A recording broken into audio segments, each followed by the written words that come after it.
everybody, and welcome back to another one of those videos where I talk about updates in the Steam version of Dwarf Fortress coming from Toady1 and KitFox. Of course, I didn't want to screw around and put the release date trailer at the end of the video, so you've already seen it. December 6th, 2022, Dwarf Fortress will release. You know, it's kind of funny because I've been walking around stating for a while that they're probably not going to release in December, and here we are, they're releasing in December. So, December 6th is our release date. We do also have a roadmap alongside of this beautiful trailer announcement. So I'm going to read through that roadmap. I will also be posting that roadmap in other places so that it's easy to find and see without any further interruptions. Let's get started. Dwarf Fortress release roadmap as of October 2022. We now have a launch date for the premium graphical version of Dwarf Fortress on Steam. But as we suspected back in February, we won't be able to squeeze in everything we'd have liked without the potential of a major delay. So here's a bit more information about where we are and where we're going. Currently, we're implementing a few last creature and building graphics and fixing more bugs. We already know for sure that launch will include Legends mode. We're not totally sure whether we'll have Arena mode or Steam Workshop integration or Classic mode at launch, but we do know all are very, very close and already partially working. So there's three things that might end up in the launch, or they might end up being patched in the weeks after. For the months following launch, we have more graphics we want to add. We'd like specific graphics for more plants, evergreens and real-world plants, etc. For example, we'd also love to put in images for baby animals instead of just scaling down the adult versions. Kittens and red panda cubs and giant eagle eaglets. We're also not able to approach Mac and Linux by ourselves, since we've never notarized a Mac build or managed Linux libraries, and we'll need to get help with that to do it properly. But obviously, we'd love to get that whole pipeline working so people can play on non-Windows computers. And of course, we'll do whatever necessary work there is to stabilize the release post-launch. Eventually, it will take a lot of effort and tons of special menus and interface, but adventure mode is the biggest thing on the horizon that is missing from launch. Around the same time as adventure mode, maybe a bit before or after, we'll probably also put in Steam achievements. We'll complete the work on the villain systems and armies and sieges we were pondering before premium DF work began, and after that, we'll probably enter a lengthier development cycle designing and coordinating work around the next big improvements to the map system and preparing the game for the addition of the procedurally generated myths and magic systems. Some of those additions will take months by themselves or longer, but we'll see how all that is shaping up when we get there. Thank you, of course, for your enduring patience. We're hoping for a smooth and cheerful launch, thanks to the help of everybody keeping things running, the mods and volunteers and KitFox and Valve and our players and supporters. Not too much longer before you too can strike the earth. Hello, since you made it this far in the video, I should mention that the game will be for sale at $30 or your regional equivalent. That is $30 American or your regional equivalent, which is roughly where the game has been estimated to be sold for around the internet for a while, so that doesn't come as too much of a surprise. But I would like to kind of roll over some bits of this roadmap with you, so if you listened to it through already, perfect. So, the last few things that they want to do is they're working on bugs and implementing a few more creature graphics, but they do state that they're not sure whether or not Arena mode or Steam Workshop integration or Classic mode will make it to launch. So out of these, for me personally, I think the one that's the most important would be Steam Workshop, just because all of the new players are going to want that, right? If it's not available at launch, I think that's fine, but it should be as soon and as close to launch as possible.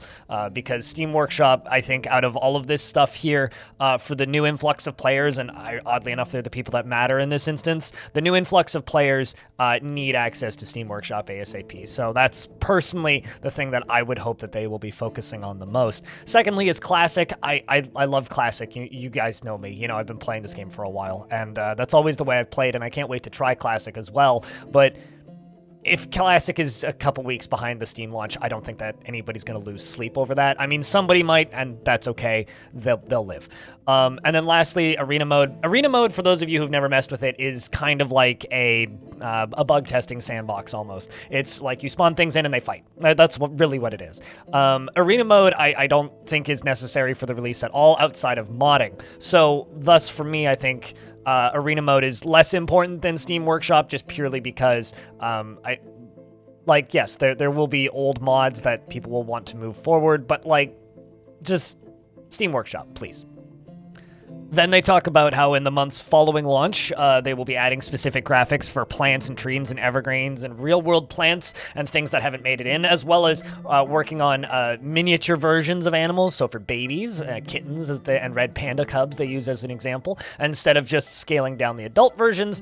I think that the scaling down is it's a nice stopgap for the middle of the road. And, I think something that needs to be addressed here while I'm reading this roadmap is Dwarf Fortress is in active development and will remain in active development. So this is going to just kind of be the way of things, which is also why this show is such an interesting thing for me as the guy who covers it, because it's going to continue being developed, and every couple months there will be a round of updates or things that are coming, except for when they get into the longer development cycles, which we'll talk about in a moment.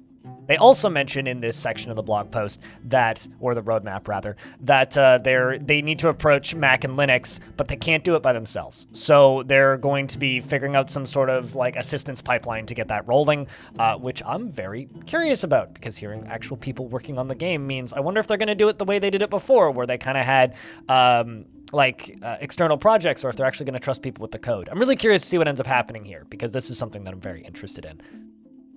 Then lastly here, they talk about adventure mode. And so this is titled Eventually, or Adventurally, maybe. But adventure mode is the biggest thing that is missing from the launch. And adventure mode, I've talked about this at length, and I also spoke about it on my podcast recently with TechId. Link to my podcast is down in the description if you want to give that a listen. But the adventure mode is a huge chunk of the game. And even though it's not the most popular portion of the game, it's not the part of the game that gets played the most, I think it getting a longer delay is actually a good thing. And the reason for this is people are going to become fans of Dwarf Fortress that have never been fans of Dwarf Fortress in a player sense before. And imagine you start playing a game that you really, really like, and then a year later you get another game that's included with that game as part of that game. Because that's quite literally what adventure mode is, especially the way that they're writing this. So I'm just going to reread this, even though I read it earlier in the video, just to clarify things. It will take a lot of effort and tons of special menus and interface, but adventure mode is the biggest thing on the horizon. At the same time as adventure mode, and maybe a little bit before or after, we'll also put in Steam achievements. We'll complete the work on the villains, systems, and armies and sieges that we were pondering before premium DF work began. So the interesting thing about this section is adventure mode is going to kind of almost be a free expansion pack for Dwarf Fortress. If it's 6 months out, a year out, doesn't matter. It quite literally will be a new game included in the game, especially if they go back and finish up the villain systems and the siege stuff that they said, we're working on before they started this, because Premium actually started development roughly spring 2020. Up until that point, they were working on content for the old game. So even though this has been announced for a while, actual work didn't start on Premium for quite some time, because they put out a pretty major patch in the beginning of 2020 for the current game that I'm still playing to this day. So I'm very curious to see how this ends up shaping up, and I really hope that at the very least the villain stuff makes it in around the same time as adventure mode, because that would be rad, just content-wise. Then after that, the sieges stuff is going to be interesting, and I'm not going to speculate on it too much because not a whole lot is known about what they're actually going to do with that. And then later, they state that they're going to then start working on the myths and magic stuff, which will take some time. We've known about this in the community for some time as the long wait, although I have a feeling that the wait from the Villains Part 1 patch to release date is a longer wait, but we won't really know until we get there, right? Of course, I'm assuming that the artists will have plenty of time to create all of the procedural creatures that we will need for the game. So one other thing I would like to mention is I do not have access to the game yet. I do not know when I'm going to have access to the game. I know it will hopefully be before launch, but I don't know exactly when.